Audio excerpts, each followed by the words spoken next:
అన్న అఖండ 2 మాత్రం అయితే ఒక మిరాకిల్ అన్న. ప్రపంచ రికార్డులు ఖచ్చితంగా కొడుతుంది.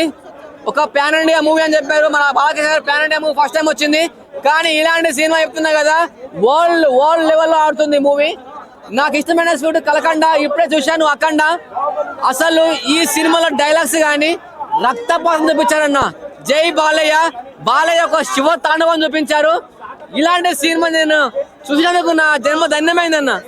అసలు ఈ సినిమాలో ఒక భక్తుడి కోసం ఒక శివుడు వాళ్ళ అమ్మకి తలకొరి పెడతారన్న చనిపోయినప్పుడు. అది మాత్రం ఒక వేరే లెవెల్. ఒక శివుడే వచ్చి ఒక భక్తుడు కూడా తల్లికి తలకొరి పెట్టినప్పుడు ఆ సీన్ చూడాలి. మీరు యాడ్స్ అప్ అన్న. మామూలుగా ప్రతి ఒక్క దగ్గర గుమ్మడికాయలు సాగ పెడతారు అండ్ ఇందులో దిష్టి తీస్తారు.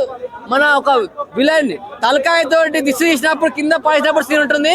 అదొక వేరే లెవెల్. ఫస్ట్ హాఫ్ త్రిశూలం ఫైట్స్ ఉంటుంది, అది మాత్రం వేరే. క్లైమాక్స్ లో ఒక సీన్ ఉంటుంది, త్రిశూలం బట్టి గన్తో కాల్చినప్పుడు, అది వేరే లెవెల్. అఖండ 2 నచ్చింది. అఖండ 1 ఎక్కడ, అఖండ 2 సూపర్, అఖండ 2 సూపర్ డూపర్ హిట్. దీనికి మించిన సినిమా రాలేదు. ప్రపంచంలో ఏ దేశం వెళ్ళినా మీకు కనిపించేది ఒక మతం, ఈ దేశంలో కనిపించేది ధర్మం, సనాతన హైందవ ధర్మం.